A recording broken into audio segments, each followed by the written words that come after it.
Yeah, I know. Playground equipment, you'd be surprised, or maybe you wouldn't. But like, as a connoisseur of Vancouver playgrounds, I'm stunned that like, I mean, kids break bones now and then. Like I say, the average kid from 0 to 18 probably breaks a bone.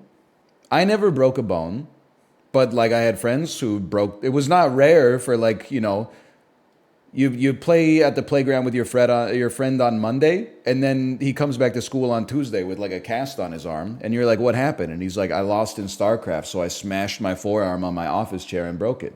It happens all like kids do be breaking their bones, all right. But that being said, with the way playgrounds are built, I'm surprised. You know what's interesting to think of? I wonder if more kids or adults break bones on the playground. Just in terms of quantity, because way more kids play on the playground, but I think adults that play on the playground are way more likely to break something due to the fact that they weigh more and are less coordinated because they don't do it very often. A lot of the adults will be inebriated. As a kid, if you fall like 2 feet on your back, you'll get the wind knocked out of you, but as an adult, you may never like walk the same ever again. Also, I mean, you probably could have figured this out for yourself, but it should go without saying, not all playgrounds are created equal.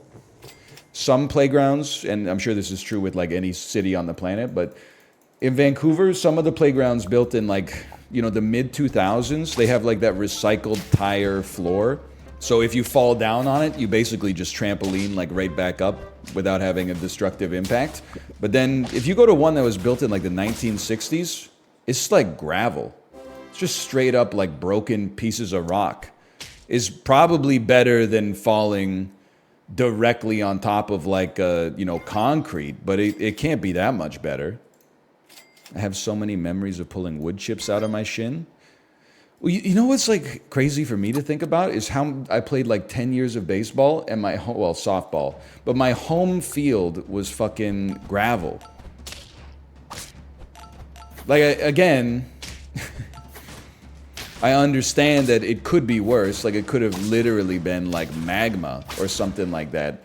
But they had gravel infields, and they were like, oh yeah, if you need to beat the throw to second, just do like a headfirst slide. You're wearing long pants, but at the same time, you would get up on second and like dust yourself off and then pick rocks out of your shins. You were the gravel team? We were the gravel team. We were the mishmash team for sure. The rural Ontario advantage. They should really make baseball fields out of ice. No, they fucking shouldn't, because you would like, I don't even know what injury you would get, but you would get horrible injuries. First off, ice is hard to fall on. If you've ever fallen down while like skating or something like that, your knees are getting bruised, okay? Secondly, in baseball, you need to stop. It's really easy to stop. Well, I shouldn't say really easy. It's fairly easy to stop when you're like running on dirt. It's impossible to stop if you're running on ice. Not to mention, can you imagine how hard it would be to hit a single? Because right now, as soon as the ball and the bat make contact, you're sprinting towards first. But do you know how long it would take you to get up to speed if you had to start from a dead stop on slick ice? It might take you like 30 seconds just to run to first base. I disagree with your take. Sorry. I said good day, sir. Imagine trying to swing a bat on ice. I didn't even talk about that. I mean, that by itself would be, I feel like that's a good way to like tear a hip abductor or something like that. Here's an interesting setup. Wouldn't you suggest? You could play on skates. That's true. It's pretty funny that hockey's like one of the only games played on skates. I mean, like figure skating, yes. Figure skating isn't a game though, it's a way of life.